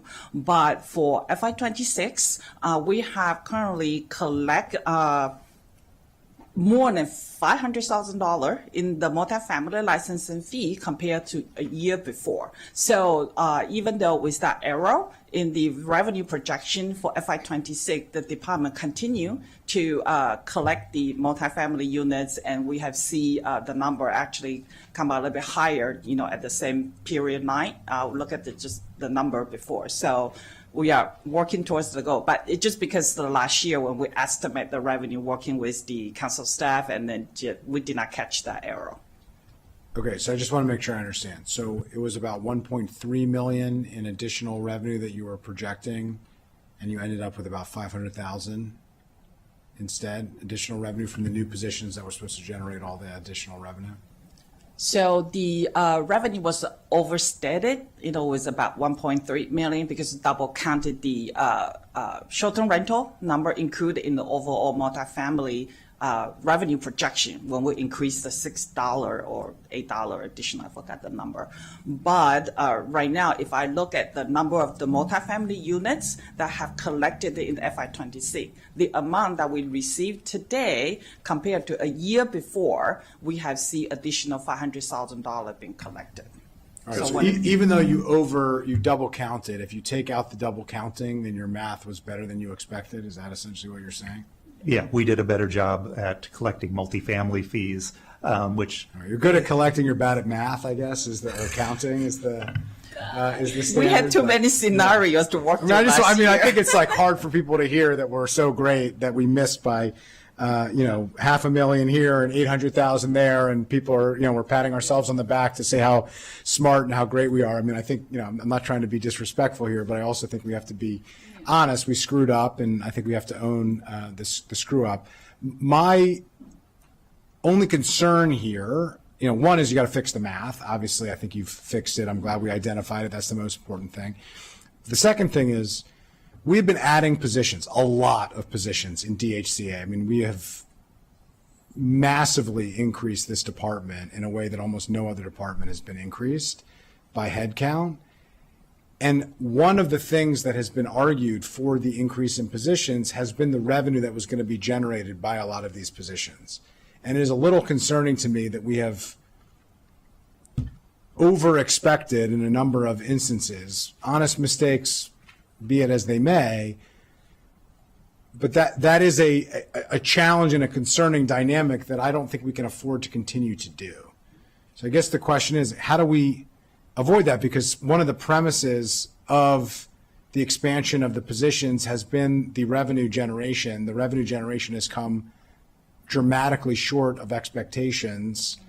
Now we've got the positions, so we're continuing with the positions, but I am afraid we're asking for new positions, and this seems like it's going to be a continued process. I'm sure there's always going to be need for new positions, and there are always going to be things that we think could generate more revenue. But I'm just a little concerned about moving forward on that. So how do we be more conservative on the revenue that we're expecting so that even when there is an error, maybe sometimes the error will be, well, guess what? We generated so many more resources here than we expected. We're in a better position, not in a much, much worse position here. Sure. So I'll answer part of the question, and then I'll turn the explanation of estimates over to Ms. Salem and Ms. Nairete to explain how the department and OMB collaborate on doing those estimates. The largest increases since FY18 have been in three groups. One was the increase of 11 code enforcement staff folks when the troubled property law was passed. And that was intended to, enforce the law, which has been, I think, it has evolved into being quite successful. But the intent was improve the health and safety of rental housing in Montgomery County. That was before my time, so I don't know what the fiscal. There's also a massive number of vacancies that process, or just for your situational awareness, that was a division that wasn't even taken as seriously as we had hoped, and actually Councilmember Jawando and the previous council were pounding the table initially. It wasn't about new positions, it was about just filling the positions that were there, because there were a tremendous number of vacancies and almost no inspections were happening in a proactive way, and we were concerned about that. And then we got to the point that you were talking about. I just think it's important. Oh, no, absolutely. Absolutely. Thank you for the corrective. I will say that within a year of starting here at DHCA, we had filled all vacant funded positions, and they have remained filled. And we also eliminated, we gave up I think it was 2 vacant unfunded positions that we had. So we're not leaving resources behind and not fully staffing. To go on to the other major increases, one was 9 staff members for the creation of rent stabilization. That was legislation that was done, some agreed with, some didn't agree with, to help deal with relative affordability and predictability to try to prevent tenant displacement, as well as we all know that there was the connection with the troubled properties law, which has turned out, whether you like rent stabilization or not, the connection about not being able to raise rents on troubled and at-risk properties has been pretty successful at getting landlords to make corrections pretty quickly. The other significant group of staff were the 5 that were part of the fiscal impact for the short-term rental law. And the others have been, one-off incremental things to try to increase our capacity, either because of fiscal impacts, like the 2 that we're asking for this year. And there were a couple that were, I guess those wouldn't show up in the budget, where we converted one position to a different, and then we had one position that was donated to us by the Office of Human Resources. And so while that was an increase in our staffing, it was not a budget request because the funding came over with it. Thanks. Okay.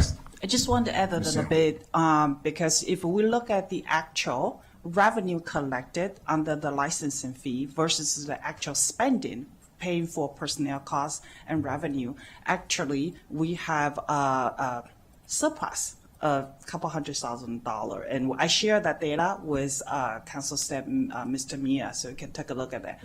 The way that department is make sure we're monitoring the revenue and the expenditure on a quarterly basis, which is we work closely with OMB, just same as the other department. So we understand the revenue is sort of projected at the estimate, but on the other hand, we will make sure, on the expenditure side, in addition to the personnel costs, as you know, sometimes turnover saving, sometimes the, people come on board and all that kind of stuff. We will make sure the revenue and the expenditure, the gap is not as whatever based on the number approved by the budget. So this is kind of the diligent process that department work closely with OMB and the finance to make sure in the current fiscal year that we are able to maintain some level of the, consistency. Appreciate that. And I appreciate you sharing with me. I did look at the breadth of increase of positions. The last 10 years, 88 positions in DHCA to now 133 positions. I mean, it is a dramatic increase. Some of it is based on what you had shared specifically. Some of it is just broadly just dramatically increasing the department. I just think it's important if we're going to say we're increasing positions and it's going to generate revenue that we get it as right as we can and that we're just really careful with that to maintain trust of the public. But I appreciate that. Okay, let's continue. Okay, that does conclude the general fund portion of the operating budget. On the grant fund portion, 2.2% increase is being recommended, about $193,000 over the FY26 level. There's no programmatic or enhancements on the grant fund side. As I noted, there's 277,000 and 1.7 FTEs being shifted, plus the 25,000 for fair housing testing. There's a minor cost increase for the Tacoma Park Code Enforcement Contract, 17,449, and there's about projected to be up 649,500 new federal state grant awards, which will be expended through grant awards to various recipients. I believe we did receive earlier than previous years the actual award for next year, which is not reflected in the packet, but we will update for full council. It's the actual award I think was about 16,000 more than what the CE had recommended, so not a huge increase, but we did get it early this year in terms of the actual award. So we'll have that updated for full council straw vote. On the Housing Initiative Fund side, as I noted, there's a total decrease of 7.5 million over the 26 approved operating budget. That decrease is primarily due to 6.4 million increase in debt service to account for the additional taxable bonds that are in the CIP being planned for issue this year in FY26. As last year, the CE had recommended a sharp increase in taxable bonds. The recordation tax amount has gone up by almost 3 million or 11.7%. We'll discuss more on the 29th, but all of that is allocated towards rental assistance programs in HHS, HOC, and DHCA. The county code requires those dollars, that revenue source to be spent on rental assistance. Beyond that, there's no significant, there's no programmatic or enhancements. There are minor cost increases for contracts for inflation, the 2.5% inflationary increase. These are going to the Neighborhoods to Call Home program, the HARP program, as well as for home buyer counseling services that were funded in FY26. There's a contract escalator amount for those, totaling $66,000 for all of those programs. Compensation adjustments total a little less than $80,000 for HIF-funded positions.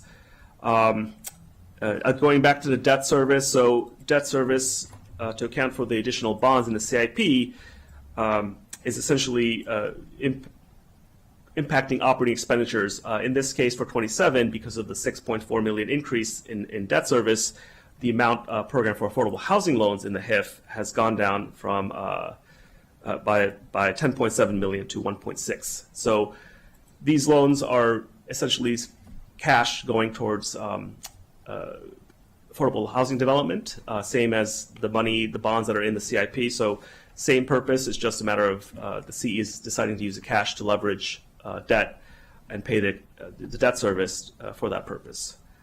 On the revenue side, the general fund transfer to the HIF, which is based on 2.5% of property taxes that were collected in the previous 2 fiscal years, is increased by 2.8% or $1 million. That is by a county resolution. It is not a mandatory target, but it is a target that the CE follows in terms of deciding how much general fund transfers to go to the HIF. There's a one-time revenue increase of $895,000 from the sale of property on the east side of Crabs Branch for development. 25% of land sale proceeds go to the HIF, so that is the $895,000. There's a reduction in MPD alternative payment income of $610,000, and there is a reduction in investment income of $2.4 million, which is determined by Department of Finance. So that's the HIF side of things. Any questions there? Let's stop there. No questions? No, I think we're good. Okay.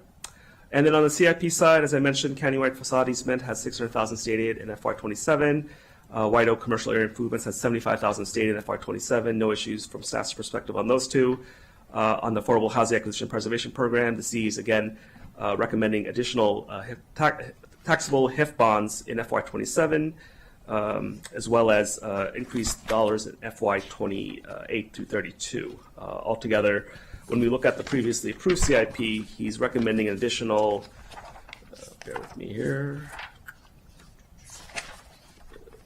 He's recommending additional $78.2 million from the previously approved just in the FY27 to 30 period. When we take in FY31 and 32, the total increase is $162 million. And that again is a combination of additional bonds in FY27 plus current revenue and recordation tax premium in the years after FY27. And the additional debt impact from programming those bonds in FY27 will hit the HIF in 28. So stop there. Any questions? Yeah, can we talk a little bit about, I mean, we've heard a lot about the concern about the significant decrease in the amount of capital support taxable debt for HIF funding, just in general, the amount of HIF funding. There's a lot of cash that was provided for HIF funding in the last couple of years. That cash has not been used for this purpose. I will note that there has been one-time funds. They've been used for ongoing expenses elsewhere, and that's left a hole here. And the county executive has made up for some of that hole with additional taxable debt.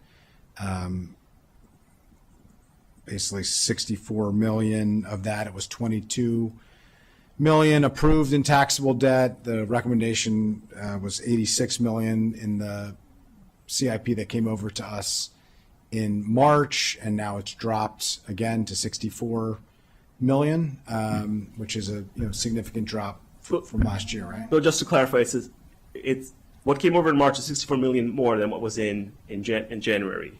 So he's increasing it by $64 million in FY27 alone. Above, but Above, 20 million approximately below where we would have ended up on cash and taxable debt from last year, right?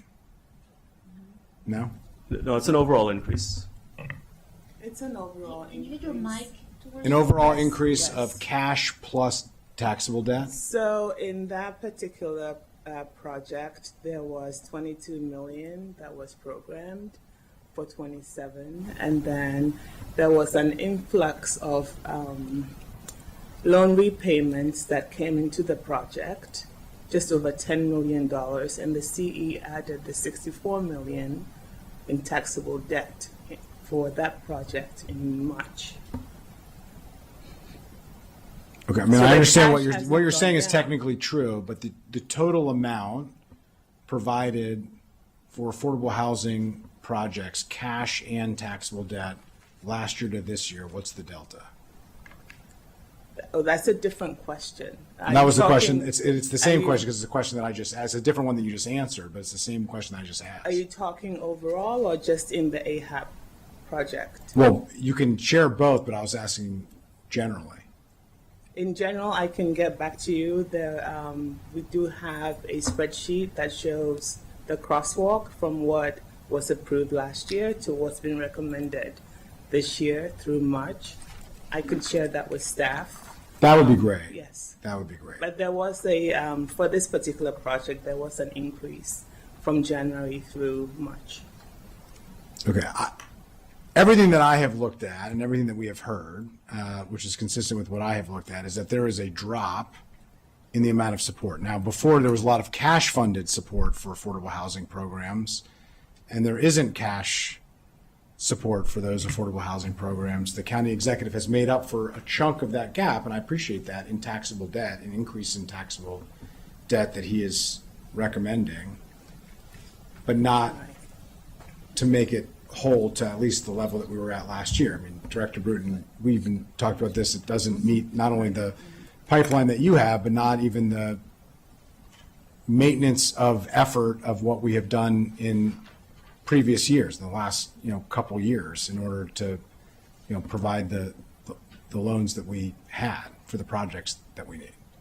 So that's my concern that I have here, that in every other circumstance, we're holding the, we're not focused on where the dollars are coming from. We're offsetting general fund to cover, the differences, and we're doing all kinds of things to say whatever was funded last year is what should be the baseline to start for this year, except in affordable housing, where we're saying, well, there's not cash available this year, and so we're not going to make up the full amount. We're only going to make up part of the amount, which I have concerns about. And I do think as we, if you clarify for me and tell me that I'm wrong and that the testimony that we heard from a lot of people during our public sessions is wrong, and that, in fact, in the aggregate, both taxable debt and cash amounts for affordable housing loans are at least the same as they were last year, I would have a different view of this. But in the meantime, since I don't think we're going to have another bite at this apple, I would propose that we put on the rec list additional taxable debt, the same approach that the county executive took, but get us to the full amount, which I think is $20 million. And I would recommend, if colleagues were okay with it, at least for consideration, to keep it as part of the discussion, that we do it in 4 tranches of $5 million. A tranche of $5 million is approximately, and staff can confirm this, but $550,000 in cash debt service impact on the HIF. So the $550,000 per tranche would have to be on the rec list, and we'd have to make tough decisions on that. I think that is very much in play. I think splitting it up and not having the full $20 million is the best way to do it, because I think it's hard to have the full amount there, and that is similar to the rec list item that we put on before. It's a large one, I will note, but I think it's significant, and the goal would be to get us to even for last year's total commitment. Being agnostic to how the money is being funded, our job is to figure out how to fund it, but we want to get to at least even. And again, if I'm wrong, if OMB has has different data that is different from what we have seen and what we have heard, then I would have a different view of this on the reconciliation list, and I don't think it would have the same level of interest, although obviously we'd always love to fund more affordable housing.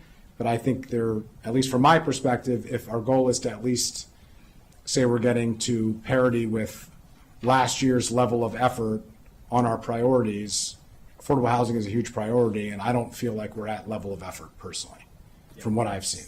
Just to clarify, Please. So overall, yes, the dollars for affordable housing is lower this year than it was last year overall. For this particular project that we're talking about, the AHOP, the project has always been at $22 million each year. That's the programming. And starting in FY25, I believe, there was an influx of cash because the county had additional monies from the state, and that money went into the project, $65 million. And then the following year, the county executive added the $75 million in taxable bonds for this project.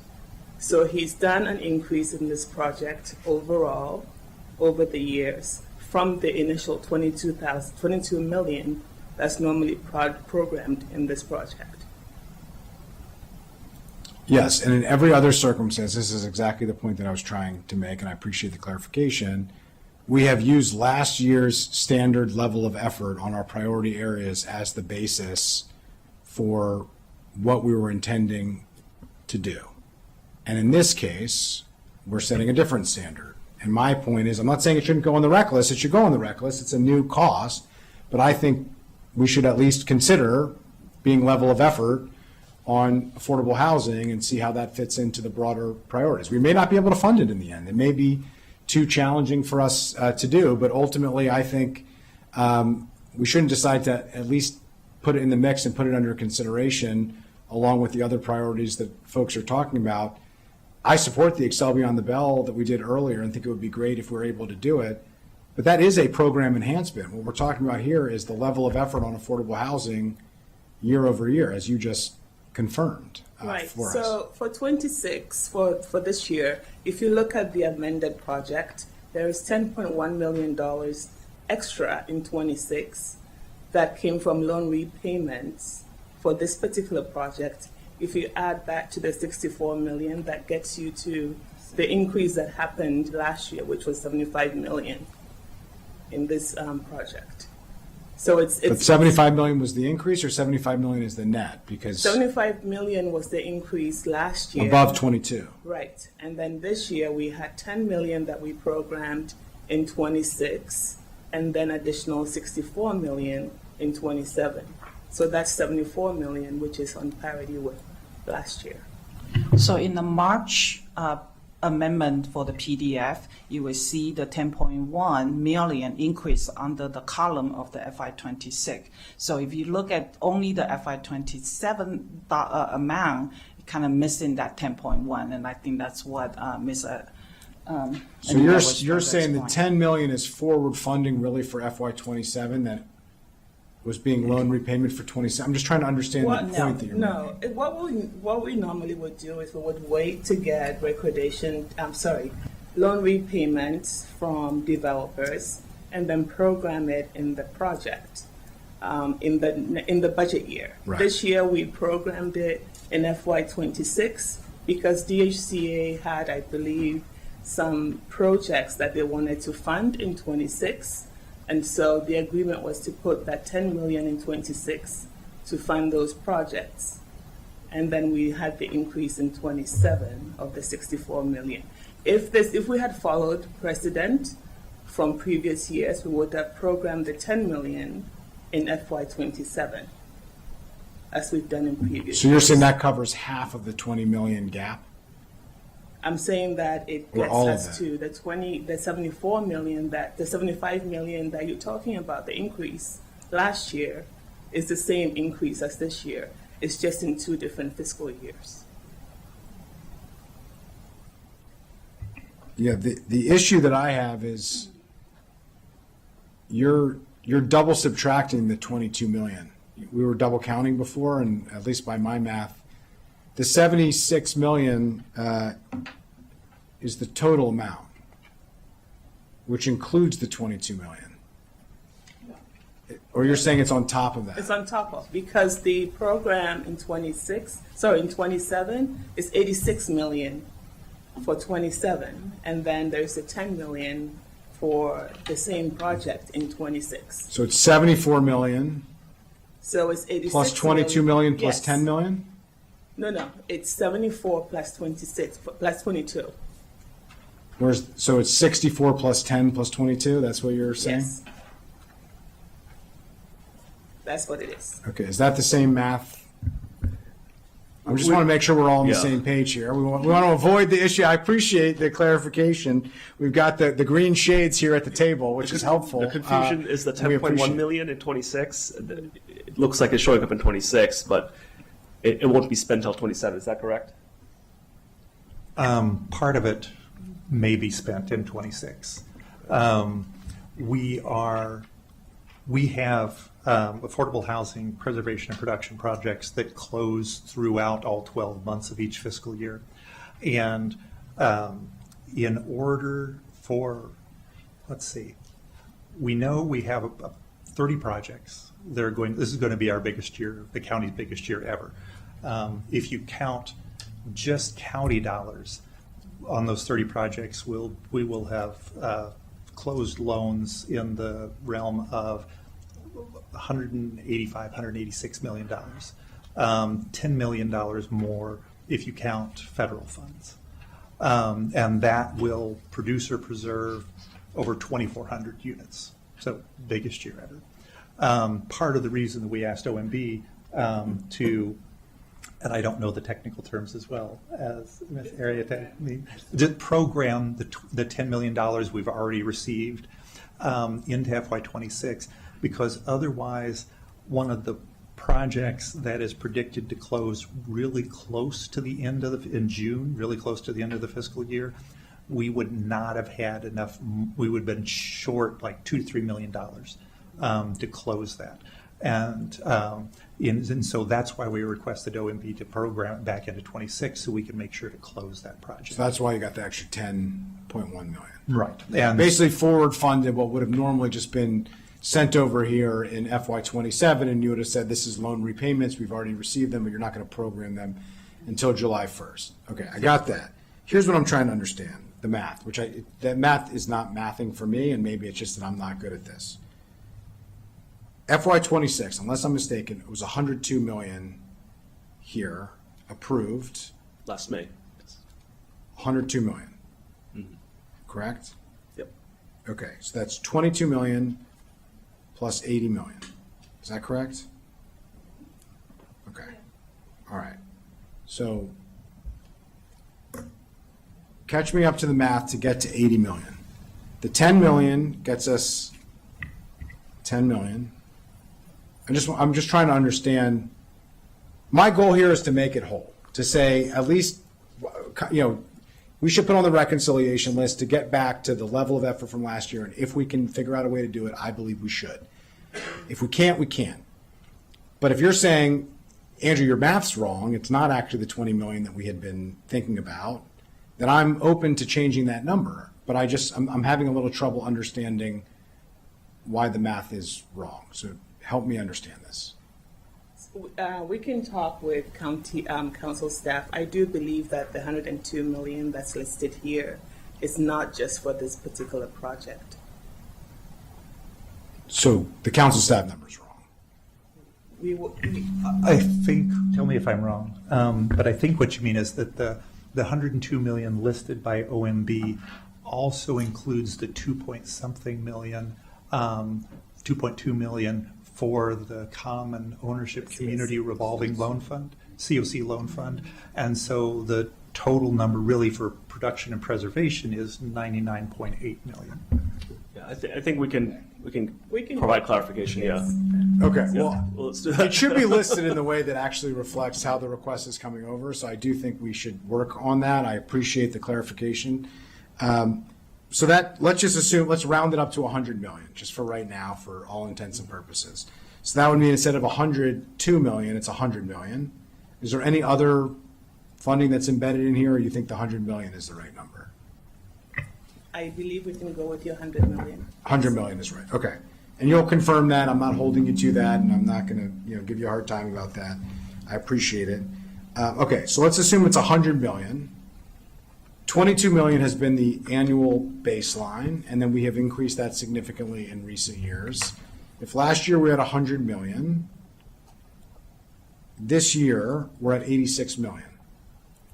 And you're saying plus 10 million? Yes.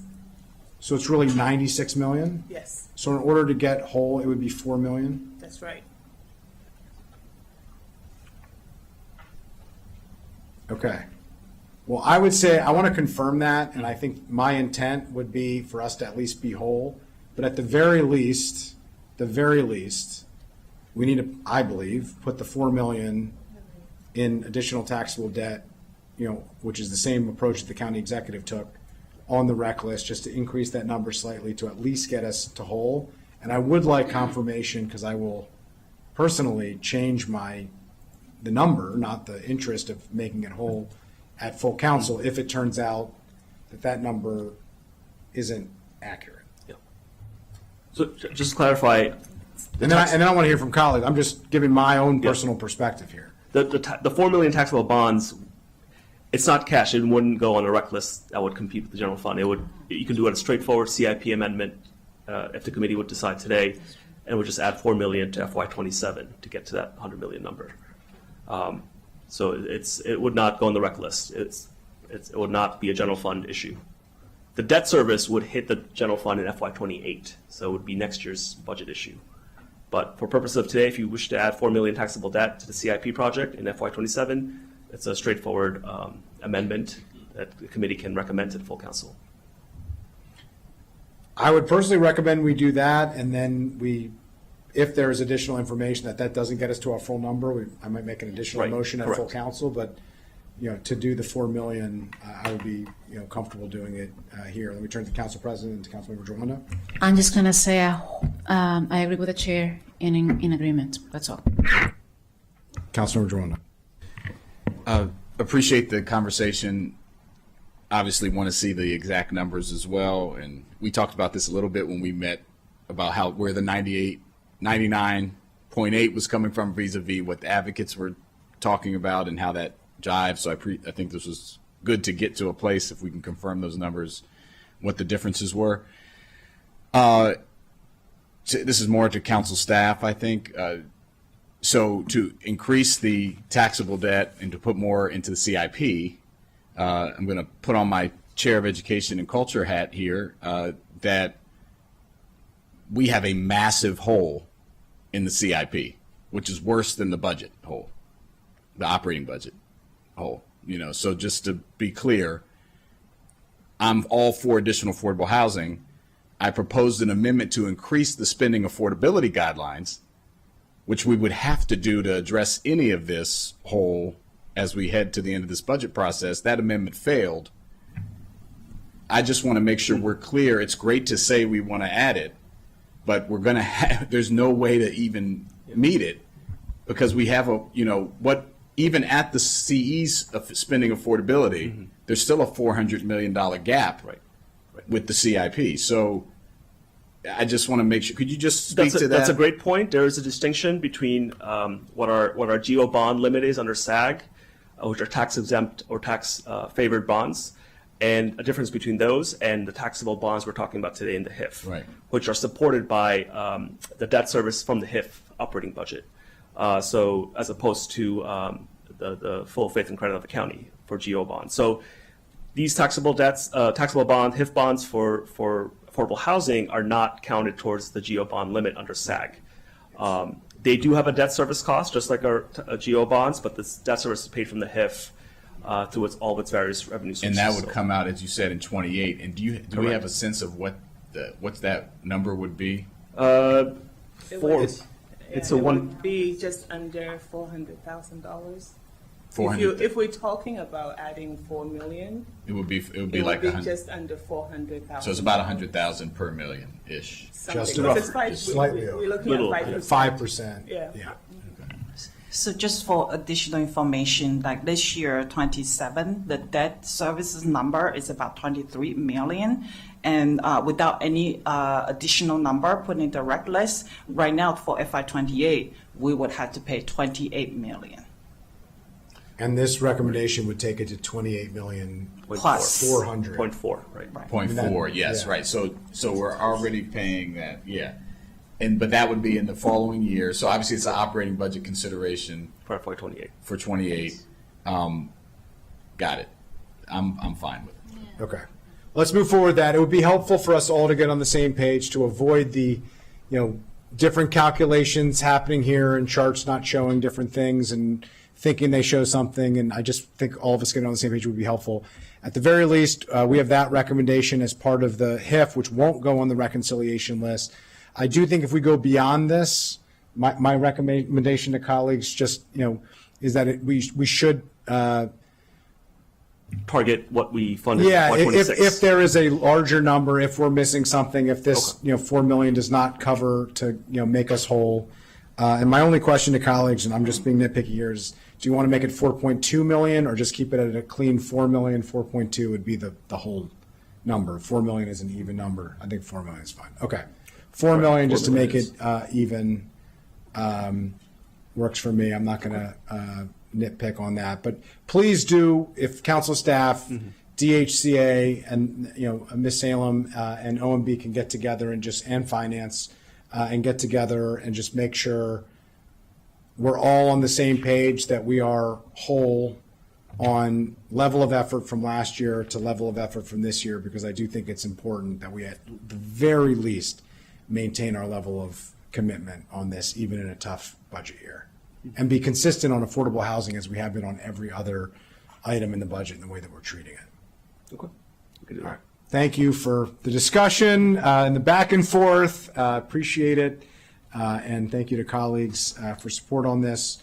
Okay, we have a recommendation, 3-0 in favor of that recommendation from council colleagues, and you're going to get back to us with information if appropriate. I do think it would be helpful for full council to update the chart or make sure it's presented in a way that's a little bit clearer, just so that it reacts to and reflects the conversation that we just had, to avoid We'll put it in more similar detail. Yep. confusion, because I think there was a little bit of a disconnect there between the two numbers, as we all noted. I think that save all of us a little bit of heartburn, and make us sound like we're better at math. And with that, I'll turn it back to you if there's No, any just other items you we need wanna cover. we need a recommendation for the revitalization for troubled COC CIP. As I noted, no changes from what was reviewed last month. Staff has no issues. We can approve it as it is, recommended by the executive, knowing that its current revenue subject to reconciliation as we go forward in May. And then just a staff recommendation for the AHOF CIP. Again, that's a minor $5 million shift from FY28 to FY29 of loan repayment proceeds. Again, staff recommends approval of that one as submitted by the executive as well. So that's it. Great. Okay. Without objection on all of those, I just had one other. You talked about the troubled properties earlier. We've gotten some questions about the regs on that, which apparently is sitting on a desk. I'm told that people mean that literally in the executive branch, that there's actual paper documents sitting on somebody's desks, not electronic.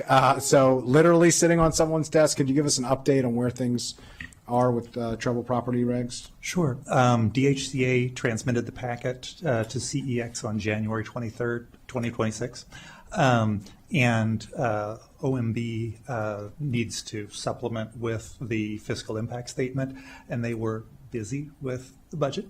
But they transmitted it over, I think it was last week, and so CEX now has the full packet, including the fiscal impact statement. And so I know they are eager to get it over to you all as well. So it's just a matter of it getting the proper signature over at CEX and being transmitted. Do we have a timeline yet of when to expect that? I can pester or politely ask that it be get the sign-offs and get over to you all this week if possible. Okay, I'm going to recommend that we do the soft approach first, and you ask, and if we haven't received something by the end of the week, that on Monday we draft a letter asking. I'm happy to do it as chair. I'm happy to do it as a committee, whichever colleagues are most comfortable with. I'm agnostic, but I do think we got to get this done. It seems like the work at the staff level has been completed, and we just need leadership to sign off on it, send it to the council, get it out there and get it done. And so hopefully we can do that, but we'll give you a few days head start here. Hopefully we get it before we send our letter and we can avoid having to do that. But if not, would ask council staff to draft that if we haven't seen something by close of business on Friday, if that works for everybody. Great. Thank you. All right. We have approved the department budget as recommended besides the amendments. So all those in favor as amended indicate by raising your hand. That is agreed to and approved. Appreciate all of the work and the back and forth. And with that, we are adjourned.